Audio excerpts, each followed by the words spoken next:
Hello everyone. This is Dr. Anjali Srivastava, retired zoology professor, and this is my YouTube channel Adashalya.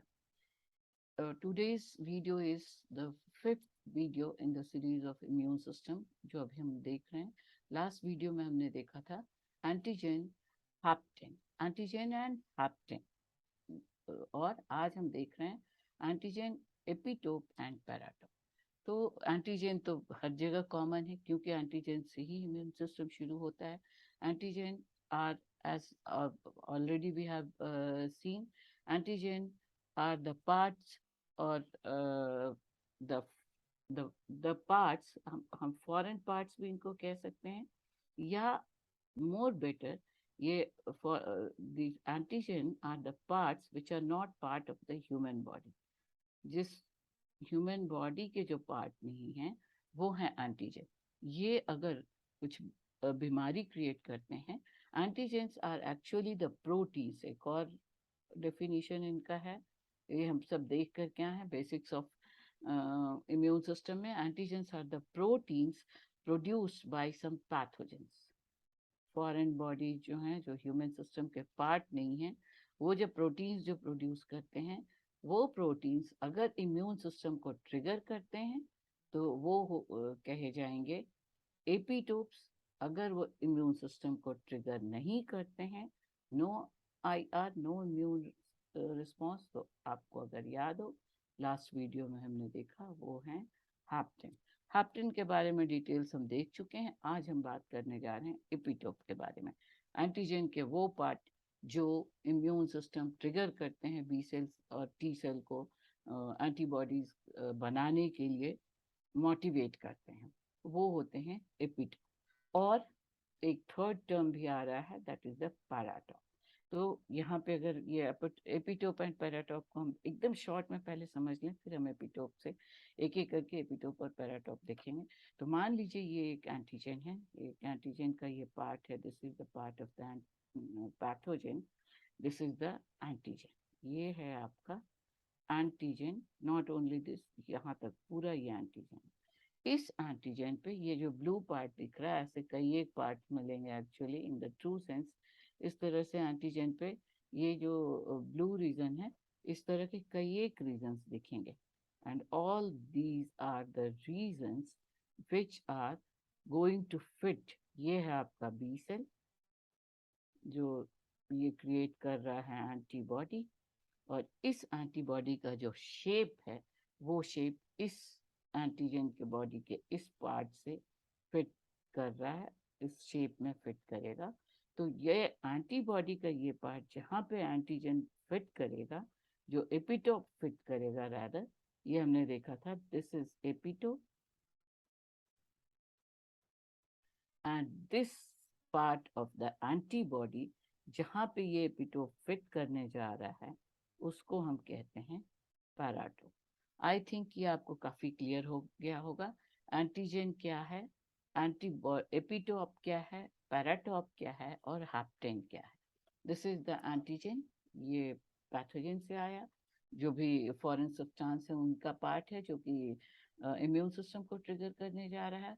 अगर ये immune system को trigger करता है तो वो पार्ट जो इम्यून सिस्टम को ट्रिगर करेगा वो है एपिटोप. अगर ये ट्रिगर नहीं करेगा तो पिछले वीडियो में हमने देखा था हैप्टेन. हैप्टेन के बारे में हम यहाँ बात नहीं कर रहे हैं. अब ये है आपका antibody. This is the antigen, this is the antibody. ये एंटीबॉडी का ये डिफरेंट पार्ट्स हैं. रिसेप्टर्स जब हम पढ़ेंगे इसके बाद, बी सेल रिसेप्टर, तो मेनली बी सेल रिसेप्टर्स ही एंटीबॉडी का काम करते हैं, क्योंकि हम पहले भी देख चुके हैं कि टी सेल तो पूरी इन्फेक्टेड सेल्स को किल करता है. इसलिए टी सेल के हमेशा किलर सेल्स सेल्स को क्लियर करते हैं, किल करते हैं.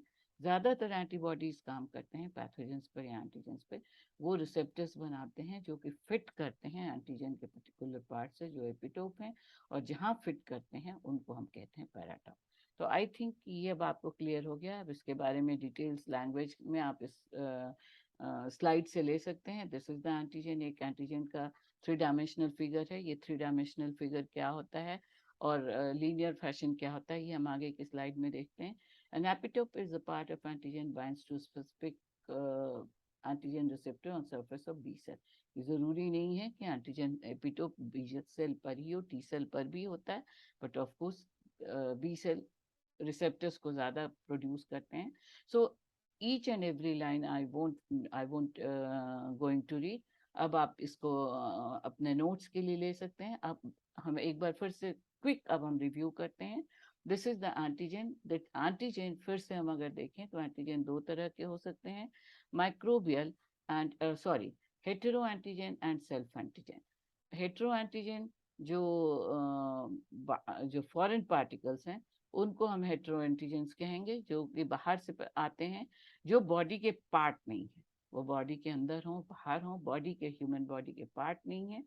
ये दो तरह के होते हैं, non microbial and microbial. Non microbial parts हो गए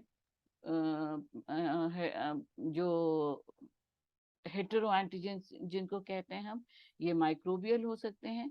माइक्रोबियल मतलब बैक्टीरिया, वायरसेस। अब ये जैसे है कि ये एक मान लीजिए कि ये एक बैक्टीरिया का या कैप्सूल है, तो इसका पूरा पार्ट एंटीजन की तरह काम नहीं कर सकता, कर भी सकता है, पर जहाँ अलग अलग इसके जो पोर्शंस हैं वो अलग अलग तरह से अलग अलग तरह के एंटीबॉडीज को रिस्पॉन्ड करेंगे। ये सारी बातें हम पहले भी आपको बताए हैं।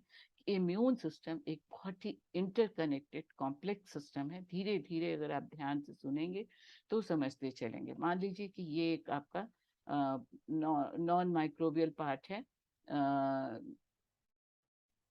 जिसको कहते हैं हम, ये जिसमें बैक्टीरिया के पार्ट्स हो गए। ये बैक्टीरिया का फ्लैजुलम हो गया, कैप्सूल हो गया, प्रोटीन मेम्ब्रेन हो गया। फिर ये वायरस का प्रोटीनस कोट हो सकता है, टॉक्सिन्स हो सकते हैं बहुत तरह के। देन काफी सारे आपके फिब्रिली हो सकते हैं, फ्लैजिला हो सकते हैं। जो नॉन माइक्रोबियल पार्ट्स हैं, कंप्लीटली माइक्रोब्स के पार्ट नहीं होते हैं, वैसे भी एंटीजन हो सकते हैं। और माइक्रोबियल पार्ट्स हो सकते हैं। माइक्रोबियल पार्ट्स में माइक्रोबियल पार्ट्स वो हैं जो माइक्रोब्स के से निकलते हैं, that is bacteria, viruses, then pathogens अलग अलग तरह के, दैट क्रिएट, इनके जो डिफरेंट बॉडी पार्ट्स हो सकते हैं, वो पूरा का पूरा एंटीजन या पूरा का पूरा वो माइक्रोबियल पार्ट काम कर सकता है एज एंटीजन। या इसके कुछ पार्ट्स जैसे हो गया ये फिब्रिली हो गया, फ्लैजुलम हो गया, कैप्सूल हो गया, वायरस का कैप्सूल हो गया, प्रोटीन कैप्सूल हो गया। तो ये जो पार्ट्स हैं, these are the microbial parts of the antigens, जो cell wall, coats of viruses, capsules, flagella, toxins of bacteria, these are the different contents of microbes are the parts of the antigen which create the immune response. Then another type are the non-microbial. Non-microbial parts of the non-microbial antigens are the cells which are arise from the animal contents, आप कह सकते हैं different type of animal से। कुछ ऐसी चीजें जैसे बहुत सारे लोगों को एग के वाइट से एलर्जी होती है, कुछ को एग से ही एलर्जी होती है, कुछ को पॉलन से एलर्जी होती है। तो ये जो है पॉलन हो गए, एग वाइट हो गया, serum proteins from other individuals हो गया, ट्रांसप्लांटेड ऑर्गन्स में जो टिश्यूज आते हैं वो हो गए। तो ये सारे हो गए नॉन माइक्रोबियल एंटीजेंस जो प्रोवोक करते हैं इम्यून सिस्टम को। नाउ ये तो हो गया एंटीजेंस के बारे में। Now another one thing also is living here, self antigens या ऑटो एंटीजेंस। दीज आर, ये नॉर्मल कंडीशंस में ये एक्टिव नहीं होते हैं, कुछ कंडीशंस में ये ऑटो इम्यून डिजीजेस को क्रिएट करते हैं, जिसका बेस्ट एग्जांपल है ऑटो इम्यून कंडीशंस को क्रिएट करते हैं अपने ही बॉडी के सेल्स, अपनी ही बॉडी के कुछ सेल्स को एंटीजन की तरह ट्रीट करने लगते हैं और उन पर एक्ट करके उनको डिफेक्टिव बनाने लगते हैं, उनको किल करने लगते हैं ओन बॉडी टिश्यूज। का सबसे बर्निंग एग्जांपल है रिमेटॉइड आर्थराइटिस ऑफ, जिसमें रिमेटॉइड सेल्स खुद को ही डिस्ट्रॉय करने लगते हैं अपने ही बॉडी के एंटीबॉडीज आइडेंटिफाई करने लगते हैं अपने ही बॉडी के रिमेटॉइड टिश्यू को as antigen. So this is the about the antigen. Antigen जितनी बार हम इम्यून सिस्टम पढ़ेंगे उतनी बार एंटीजन का एक नया डेफिनेशन, एक नया एस्पेक्ट सामने आएगा. So don't get confused. Immune system को बहुत ध्यान से हर सीरीज को इसीलिए फॉलो कीजिए. Now let us come to the epitope. Epitope जो they are also called as antigenic determinants. Antigen को डिटरमाइन करने वाले जो पार्ट्स हैं, इसलिए इनको एंटीजेनिक डिटर्मिनेंट्स भी कहते हैं. ये epitopes, these are the sites of antigen that are recognized by immune system, and as a result they bind to specific antibodies or T cell receptor या B cell receptor. So antigen epitopes are the part of the antigen which are these act on the part the epitopes are the part of the antigen that react on, as we have seen here. These are these antigen that trigger the immune system. ये epitopes वो part हो गए जो immune system को trigger करेंगे, वो B cell हो, वो टी सेल हो, और बी से तब वो एपिटोप कहलाएंगे जब वो ट्रिगर करके एंटीबॉडीज को प्रोड्यूस करवाएं बी सेल से, और वो रिसेप्टर सेल्स इस एंटी एपिटोप्स से एपिटोप्स जाकर के उन फैसेट्स में, उन जगहों पे जो फैसेट्स का शेप यहाँ पे बहुत मैटर करता है, जो शेप है एपिटोप का उसी शेप का रिसेप्टर में का जो वाई आर्म है, ये हम इसके पहले हमने फर्स्ट एपिसोड में देखा था कि ज्यादातर वाई शेप के रिसेप्टर्स ही होते हैं बी सेल में सबसे ज्यादा पॉपुलर, और इनके जो आर्म्स हैं, दो आर्म के बीच का जो शेप है, ये यहाँ पे आकर के फिट होता है. This is the epitope. और ये जो रीजन है ये हो गया पैराटोप. तो ये this is the epitope and this is the paratope. I hope it must be now clear to you. अब इसके बाद हम देखेंगे, this is again this is an explanation. ये है, जब मान लीजिए ये एक कैप्सूल है, ये इसका एक फ्लैजिला का पार्ट है. दिस इज द रीजन जो कि इम्यून रिस्पॉन्स को क्रिएट कर रहा है. इसको अगर हम थोड़ा हाईलाइट करके देखें तो this is the region, this is the antigen part. इस एंटीजन में different types of epitopes present हैं. ये जो ग्लोबुलर स्ट्रक्चर्स हैं, ट्रायंगुलर स्ट्रक्चर्स हैं, these are the different types of epitopes present on this antigen, and these antigen are recognized by the FB sites of FB या CB sites. ये site जब हम receptors के बारे में पढ़ेंगे, ये आगे के एडवांस स्लाइड वीडियोस में, ये एंटीबॉडी का स्ट्रक्चर, रिसेप्टर एंटीजन का स्ट्रक्चर, प्रोटीनस स्ट्रक्चर आगे के स्लाइड्स में हम पढ़ेंगे. तो ये हैं कॉम्प्लेक्सेस बनते हैं. बट इसके पहले हम इसके पहले क्लास में हमने देखा था कि इस तरह के MHC कॉम्प्लेक्सेस बनते हैं. CD4 CD8 टी सेल्स पे होते हैं, और सरफेस प्रोटीन्स बी सेल्स पर होते हैं, और ये एक्टिवेट करते हैं रिसेप्टर्स को, और ये रिसेप्टर्स जाकर के फिट करते हैं. एक रिसेप्टर ये ग्लोबुलर शेप में फिट हो रहा है, एक इस तरह से ट्रायंगुलर शेप में फिट हो रहा है. तो दीज आर द पैराटॉप्स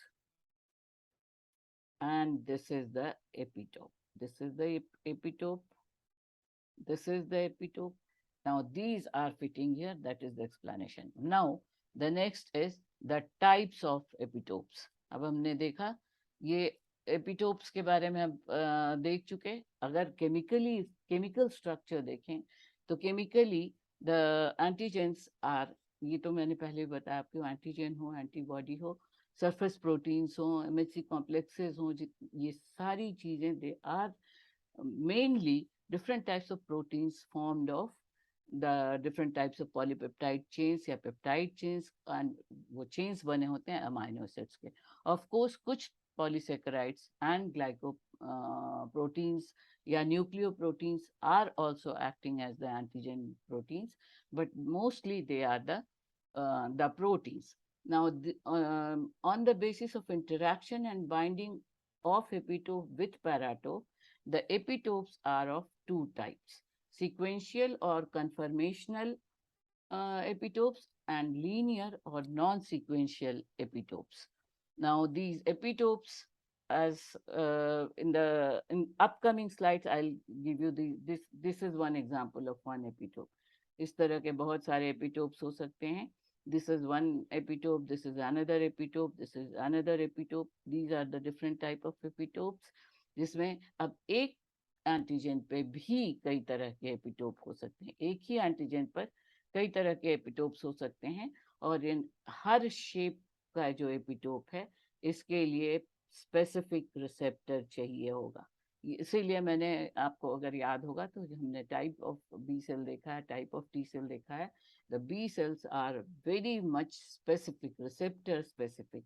अब ये जो ट्रायंगुलर शेप का है, पिरामिड शेप का एपिटोप है, इसके लिए इसी शेप का वाई रिसेप्टर आएगा तो फिट होगा. इस यहाँ पे ये ग्लोबुलर है तो इसके लिए ग्लोबुलर शेप का आएगा. This is the example as we have just drawn here. ये जिस तरह का शेप है, ये वाई शेप है, ये ग्लोबुलर शेप है, ये रेक्टेंगुलर शेप है, तो इसी तरह जिस तरह का शेप का एपिटोप है उसी तरह का जब तक रिसेप्टर या एंटीबॉडी नहीं रिसीव होगा तब तक कॉम्बिनेशन नहीं होगा. एंटीबॉडी एंटीजन एंटीबॉडी कॉम्बिनेशन नहीं होगा और इम्यून सिस्टम ट्रिगर नहीं होगा. सो this is one fact. Now come to the types of episodes. The types of episodes में I've told you दो main तरह के होते हैं, on the basis of their interaction and binding, and on the basis of other features. Or again we will see in the upcoming slides कि और भी इन्हीं basic types यही हैं, but कभी कभी इन दोनों को मिला करके क्रॉस एक थर्ड टाइप ऑफ एपिसोड भी सॉरी एपिटोप भी ऑब्जर्व किया गया है.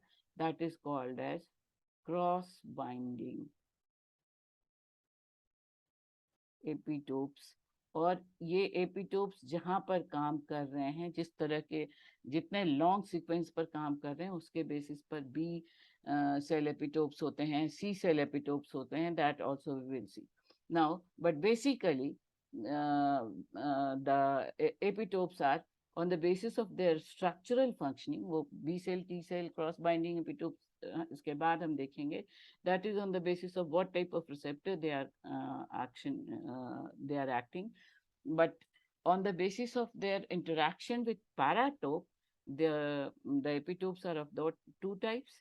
First is the sequential or conformational or discontinuous.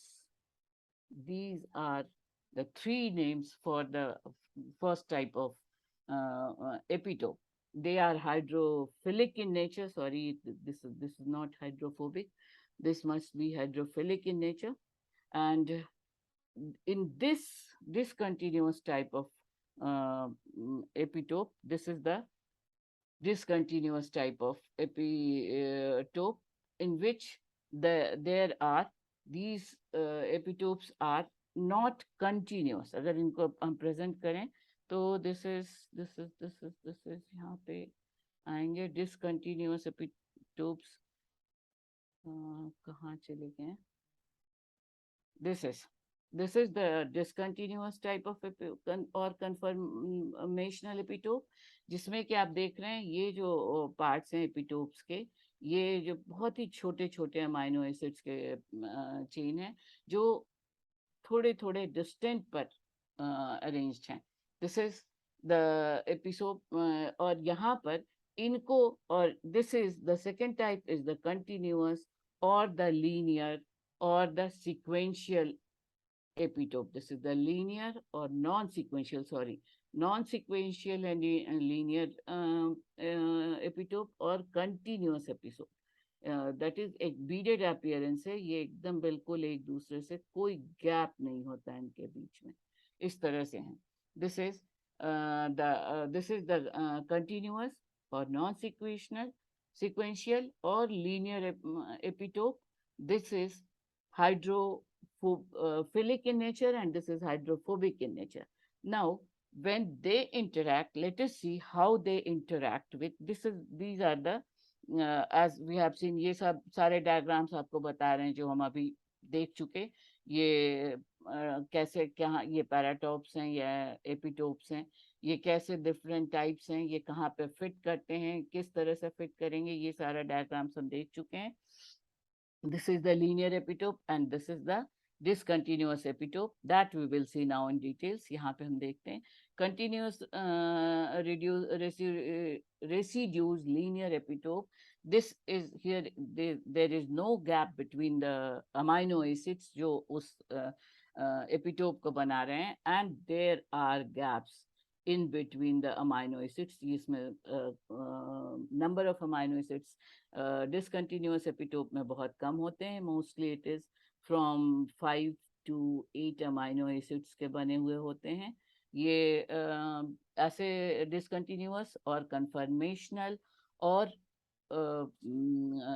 Non sequential sorry non-sequential epitopes are the small amino acid groups, whereas the continuous residues linear epitope, they are the long chain epitopes, may be formed of 16 to 17 amino acids, and they directly fit. अब यहाँ पे आप देखिए, they directly fit with the paratope. ये आपका antibody है, ये antigen है. they directly interact with the antibody and trigger the immune response, whereas the discontinuous or conformational epitope, these are the 3D structures, और ये इनमें इनफोल्डिंग रिक्वायर होती है. This is but natural. ये आप इमेजिन कर सकते हैं कि इनको रिकॉग्निशन के लिए, बी सेल या टी सेल से रिकॉग्नाइज करने के लिए इनको इनफोल्डिंग की इनको ज़रूरत होती है. जब तक ये दिस इज द इनफोल्डिंग. अब यहाँ पे मान लीजिए ये टी सेल रिसेप्टर है, इस पे यहाँ पे इनको रिसीव करना है, तो इनको ग्लोबुलर शेप में आने के लिए ये जो बीच का जो पार्ट है, these are the amino acid sequences. In amino acids को, ये पेप्टाइड बॉन्ड्स जो हैं ये थोड़े लंबे हो गए हैं, तो इनको ये जब इन फोल्डिंग होगी, और इसी के बेसिस पर अगर आप फिर सारी चीजें जोड़ती चली जाती हैं, अगर प्रोटीन का जो primary protein and secondary protein, ये प्राइमरी प्रोटीन से यहाँ पे ये एपिटोप्स हैं, जबकि ये सेकेंडरी प्रोटीन से इनमें इन फोल्डिंग्स हो रही है, और तब ये जाकर के पैराटोप से फिट कर रहे हैं. So these are certain basic differences between the linear or conformational, uh, the linear or sequential and non-sequential or conformational or discontinuous epitopes. Now this is the binding, how the binding occurs in the linear epitopes, and how in the discontinuous epitopes. Linear and conformational B cell epitopes are composed of sequential continuous residues. These are the continuous residues, while conformational or discontinuous residues के बने हुए ये episodes हैं. Sorry, बार बार मैं episode बोलने लगी हूँ epitopes को. So this is the region which is fitting into the facets of these antibody receptors.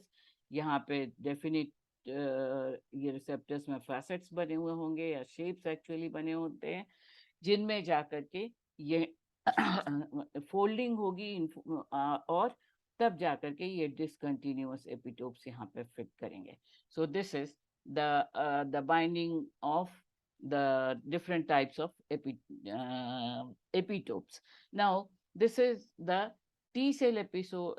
As I have told you, ये structural basis पे कैसे उनकी binding होती है, उस basis पर epitopes दो तरह के हुए, conformational and linear, and then on the basis of which type of cells these antigens are combining, it may be of 3 types. Actually 2 he type के हैं. It is cross activity of B cell and T cell. ये दूसरे, ये थोड़ा सा diverse formed हुआ यही दोनों का, T cell epitopes and B cell epitopes. The T cell epitopes are present on the surface of antigen presenting cell. ये आप already mentioned you, ये बहुत याद रखने की बात है कि जो लीनियर या कंटिन्यूअस रिकॉग्निशन सेल्स हैं, ये बी सेल को भी एक्टिवेट करते हैं, टी सेल को भी एक्टिवेट करते हैं, बट टी सेल के जो एपिटोप हैं वो तभी काम करवा सकते हैं जब टी सेल पर एपीसीज हों। अगर फिर हम पिछले रेफर करें पिछले वीडियो को, APC that is antigen presenting sales, और ये हमने देखा है पहले भी कि टी सेल्स एक्टिवेट होते हैं जब तक एपीसीज उनको नहीं मिले, जब तक उनके पास एपीसीज नहीं हो तब तक वो एक्टिवेट नहीं होते हैं। और एपीसीज पहले antigen presenting sales, if you remember, जो सेल्स मैक्रोफेज डेंड्रिटिक सेल्स खा लेते हैं एंटीजन के पार्ट्स को, उसको फ्रैगमेंट करते हैं, फ्रैगमेंटेशन उन सेल के सरफेसेस पर प्रेजेंट किया जाता है, और उसके बाद वो रिसेप्टर सेल्स के कॉम्प्लेक्सेस को एक्टिवेट करते हैं, और तब उन पर CD4 और CD8 सेल पर CD4 प्रोटीन्स पाए जाते हैं, sorry, and cytokines T cells पर CD8 सरफेस प्रोटीन्स पाए जाते हैं। उसके बाद MHC1 कॉम्प्लेक्स, MHC2 कॉम्प्लेक्स पाए जाते हैं। ये सारी इन MHC1 class 1 and class 2 complexes को और APCs के एब्सेंस में टी सेल एपिटोप्स काम नहीं करते हैं, जबकि बी सेल एपिटोप्स दोनों तरह के एपिटोप्स बी सेल को एक्टिवेट कर सकते हैं, चाहे वो सीक्वेंशियल हो चाहे वो नॉन सीक्वेंशियल हो। And the part of antigen that bind to immunoglobulin or antibodies of B cell is called B cell epitope. B cell epitope mainly divide होता है conformational और linear में, क्योंकि टी सेल के फंक्शंस बहुत ज़्यादा dependent हैं कॉम्प्लेक्सेस पर, MHC कॉम्प्लेक्सेस पर, सरफेस प्रोटीन्स पर, ऑप्सोनिन्स पर, different types of cluster of differentiation cells पर. But B cell epitopes, again, now these B cell epitopes mainly ये conformational और linear होते हैं, but in addition, there are certain other type of epitopes are also, which are masked when protein subunits aggregate, are the cryptotopes, and the neotopes are epitopes that are only recognized while in a specific quaternary structure, and residues of the epitope can span multiple protein subunits. So this is the quaternary structure. This type of epitopes or the antigen only can provoke the neotype of the B cells, B cell epitopes. Then the third type, as I have told you, the cross activity. Sometimes the epitopes become cross reactive. That is, इनके जो regulations by anti-idiotic antibodies, कुछ line से हट करके, track से हट करके जो कन्फर्मेशनल और लीनियर एपिटोप्स हैं, वो अपने ट्रैक से हट करके कुछ इडियोटिक बिहेव शो करने लगते हैं. If an antibody binds to an antigen's epitope, the paratope could become the epitope for another antibody. मतलब वो पैराटोप जिसको कि जिस एंटीजन को रिसीव करना था, उसकी जगह पे वो पैराटोप एपिटोप की तरह काम करने लगता है, दूसरे एंटीबॉडी को ही रिसीव करने लगता है.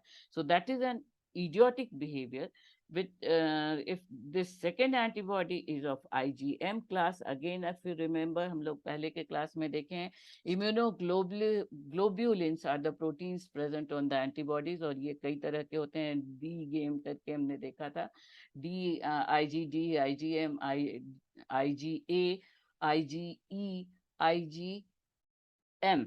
तो उसमें एक IgM क्लास को अगर ये एक्टिवेट करता है, this second antibody, it's binding can up regulate the immune response. If the second antibody of IgG class, its binding can down regulate. IgM upper regulation करता है, एक्सेलरेट करता है, IgG क्लास इम्यूनोग्लोबुलिन का down regulate कर देता है immune response को. तो ये चीजें आपको समझ में आएंगी जब हम इसके बाद देखेंगे immunoglobulin classes present on the antibodies or the receptors that we will see in the next class. So now these are the all things we have seen. किस तरह से B cell epitopes can contain sequential and non-sequential amino acids that we have seen. B cell में दोनों तरह के epitopes होते हैं और दोनों तरह का बिहेवियर उनमें अमाइनो एसिड्स कर सकते हैं, सिक्वेंशियल भी, कन्फर्मेशनल भी और लीनियर भी. The difference between T cell and B cell epitope, there, this is the receptor. This detail we will see when we will see their receptors. The size of the TCR epitope are 8 to 17 amino acids, whereas the size of B cell epitope is 5 to 15. Rather, it is mostly 5 to 7 monosaccharides. Then these are the linear epitope. Usually the T cell epitopes are the linear, whereas the conformational as well as the linear दोनों तरह के होते हैं B cell में. Any position in antigen mostly exists on surface of antigen.